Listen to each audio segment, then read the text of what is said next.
the official podcast of Toastmasters International.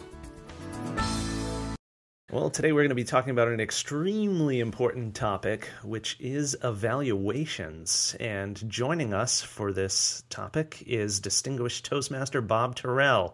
Thanks, guys. Welcome, Bob. Great to have you with us today, Bob. Now, Bob, as a learning and development professional, I know this is a topic that is near and dear to your heart, as evaluations are critical both for Toastmasters and other areas of life. But could you share with our listeners why this topic is so especially important to you? Well, when I think about why many people have joined Toastmasters, and I'm not saying everyone, but a lot of people do begin by saying, I joined to get over the fear of public speaking. Whether that's true universally or not, think about it. Most people do have at least some trepidation about public speaking. So I think to myself, what's the best way to help them grow and work with that nervous energy? That's to provide coaching.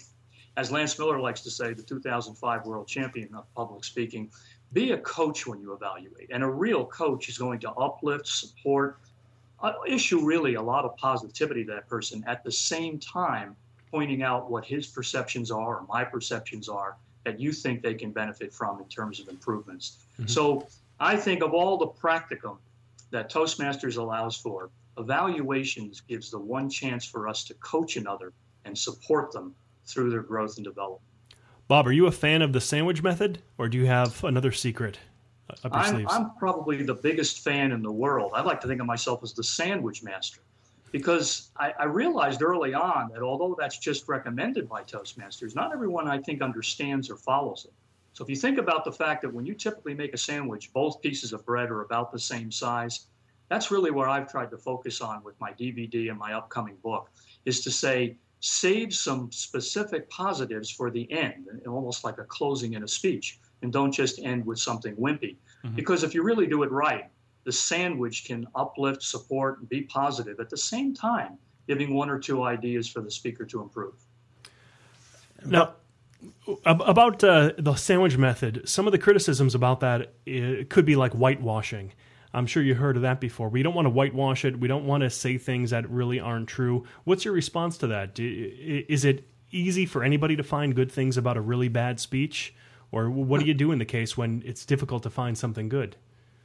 When it's difficult to find something good, maybe the best thing to do is offer your opinion. Because even if you said to one of the champions, you know, Lance, I like the way you did that. Another way to do it might have been.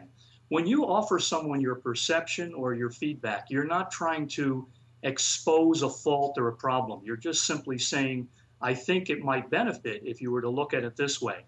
But what really happens with this sandwich method is, if it's done correctly, you're offering positives. And if you do the improvement section correctly with constructive feedback language, guys, then you're really offering them points, factors about your perception that might be able to be improved. Once again, it all has to do with the language you use. But if you can tell when someone's whitewashing by simply saying, I couldn't find anything at fault or I couldn't find anything wrong, that's not really the objective of an evaluation. It's to find things about your perception that you can share and that speaker may be able to grow from. Right. Along the lines of the language that you use, Bob, I know one of your suggestions is to substitute judgment words with words that describe your reaction. Could you explain what's meant by that? Yeah. Think about it. If you were to say, or have someone say, hey, Bo, hey, Ryan, you know, your show just didn't come off that well. I don't think it's that good.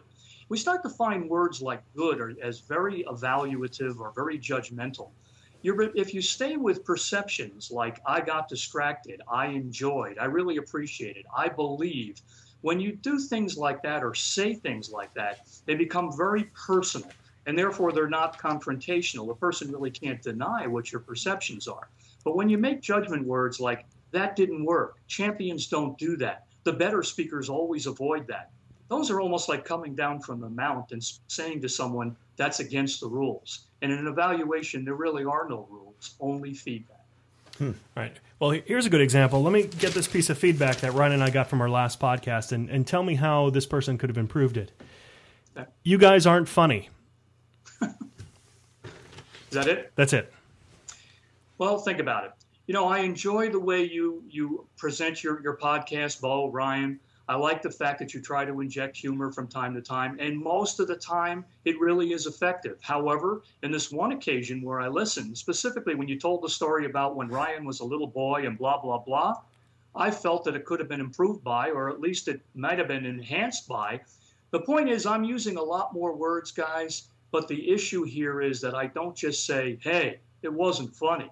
I'm giving you an impression as to why I thought maybe it wasn't funny and how it might be able to be improved. We don't need terse statements. We need a few more words that not whitewash, but soften the approach and is more constructive than just, it ain't, it's not, it could be better.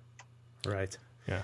Hey, Bob, I want to get your opinion on a topic many Toastmasters might have strong opinions on, and that is whether the speaker evaluator should be directing their feedback to the speaker or to the general audience. What I mean by that is to say, Jill, your gestures came across as very natural, or to say, directed to the audience, I felt that Jill's gestures came across very natural. How do you fall in on that? Yeah, I appreciate that question because I've taken that up on several occasions in my workshops, and I even answered one time in the Toastmaster magazine a champion of his district evaluation contest that said, "Oh no, stay mostly focused on the audience at large." I took exception to that. I said, if I were to do my evaluations the way I do them, and typically how this is, I focus most of my attention on the speaker. You know, right now I'm imagining you and Bo, both of you, sitting in the studio, and I'm looking at both of you. And yet there might be thousands of people listening at the same time. I feel that in an audience, my comments are directed to the speaker, and everyone else around me, I'm hoping at least, is paying attention to what I'm saying. Mm-hmm. Every once in a while, if I turn to the audience and say, doesn't Bo and Ryan really put on a good show, or don't they put on a good show? That's different. I may do that 5 or 7% of the time. But my focus, my main primary focus, is always on the speaker. I like that. In our Ryan and I, we have an advanced club, and that's one of the issues that frequently come up in our advanced club. What is the argument for not directing it to the person, Ryan? Do you know? I mean, what's the argument that keeps on coming up? I think it's maybe just to not put the person on the spot or make them feel uncomfortable. I don't know, but to me it seems to make the person perhaps more uncomfortable because they're sitting in a room with where all everybody's this talking about them. It's like, hey, I'm right here. That's right. The key. If that was you, Bo, saying that, first of all, it's disrespectful. If I'm going to talk about someone in the room and I'm doing that at length, even for 3 minutes, it's simply disrespectful. The other thing is, if you think about it, this is that person's speech. You're trying to target your comments to that person. And why not act like that? Why not behave that way? I think one of the most foolish things we do is make a person stand up. Let me tell you something, Bo. I only need to see you once, you too, Ryan. I can pick you out of 100, 200 people in an audience. I don't need to have you stand up while I speak an evaluation. I can find you. And if I'm targeting you when I'm looking at you, trust me, you're going to feel as well as hear my comments. Well, is that common where you have people stand up when you give them an evaluation? Yeah, Can you believe it? Some clubs actually make that a policy of their own. I was a test speaker in a contest, and one of the contestants actually made me do that. Wow. I tried to make faces at him and say, are you sure you want me to stand up like this? I'm feeling really funny. Jeez, I'd hate to be a new Toastmaster in that club, and that seems kind of like a fraternity prank you pull on somebody. Right. I guess there are reasons for it. Hands, guys. I'm standing there in the fig leaf pose going, hey, is this all I can do? I'm just going to stand here for 3 minutes while you're reading me the act? Right. Oh, jeez. Well, I asked you before about what do you do if you can't find anything good to say. Now let's take the opposite. What do you do if you can't find anything bad to say?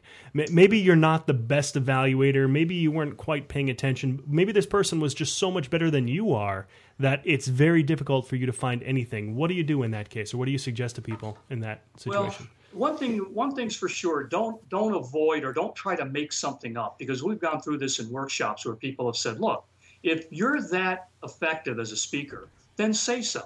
You don't have to use phrases like I couldn't find anything. I'm hard pressed to.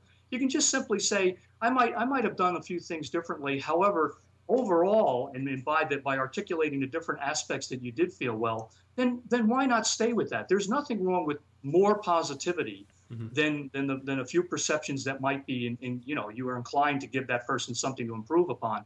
But I'll tell you something, it's the opposite happens as well, guys. There are some speakers that didn't hit one objective in their project. And there are some folks that say, what do you do then? What do you say to the person? Well, one of the things you should do in an evaluation is cover the objectives. And if they didn't hit those marks, there's ways to offer them, at least suggestions to say, you could benefit from doing this again. You might concentrate more on these couple of objectives that I didn't hear or I didn't sense. So it works both ways. I guess what I'm trying to say to you guys and to all the Toastmasters listening is, we're all about language and communications. So find it, since you're expressing your feelings, to be as constructive as possible, but no whitewash. Okay. Very good. Bob, share with us what you mean by infamous setup lines. Okay. Infamous setup lines. Where did I say that? Help me understand the context. Sure. Yeah. The context was, as someone is giving critical feedback, they might say, Bo, your gestures were great, but... Yeah. If you think about that word, it's funny how your voice trailed off a little bit, but think about how many times people have said, Bo, Ryan, you do have a good show, and I'm just going to leave the pause there. And you can almost sense what's coming next. It happens in relationships. Just go ahead and say it. I love you, but we can't see each other anymore. That word is probably the most devastating crossover transition into, gee, I've got bad news for you guys, but let me tell you the good stuff first and talk about setting someone up. So why not change that one little word to and, A-N-D, and all of a sudden it becomes, Bo, Ryan, you have a great show. And there's just a couple of things I'd like to offer you as suggestions. That word and almost slips in there, guys. Right. It's so slippery, in fact, you have to almost play the tape back and say, did he give us something to improve on? I almost didn't hear it. Yeah. And I noticed that you did not have that pause there. It wasn't the big dramatic but, or you didn't say and, you just kind of went right with it. It did make it sound much better. Right. Flows well. Right. Another point you make in your workshop, Bob, is to not make the same point more than once or not repeat the same point. Can you talk about why that's so important? Yeah, I really feel like when we've all used this expression, hammer the point home. Think about it, guys, and everybody who's listening. Why do you want to hammer anyone who especially might be new into Toastmasters? If anything, you want to say, save your improvement suggestions for the middle, the stuff that they're going to chew on, to use a sandwich metaphor. By the time you finish with one or two more positives, let them play the tape back. Let them reflect back on those improvements. But if you start to get nervous and say, and just remember, Bo, other than that thing I told you about to do differently, well, if you're going to finish up an evaluation that way, my goodness, it's like you already told me, guy. You don't have to bring it up again. Right. Right. It makes it seem, I think, a lot more serious, too, that, wow, this guy just keeps saying it over and over again. Was it really that bad? They're really screwed up. Yeah. Oh, that's funny. Good stuff. Is there anything that we missed, Bob? Any key important points of evaluations that you do want to get across to the listeners? I think one of the things, since you brought up at the beginning of the cast, whether it was you, Ryan, it's hard. I haven't got your voices down yet, but whether it was you, Ryan, or Bo, about the PDF creating that I'm the one with the cool voice. Okay. One of the things I would suggest, though, for people is to think about really creating a separate piece of paper so that they can make prompts derived from what they wrote in the manual. Because think about it. You're going to give the manual to the Toastmaster and the speaker.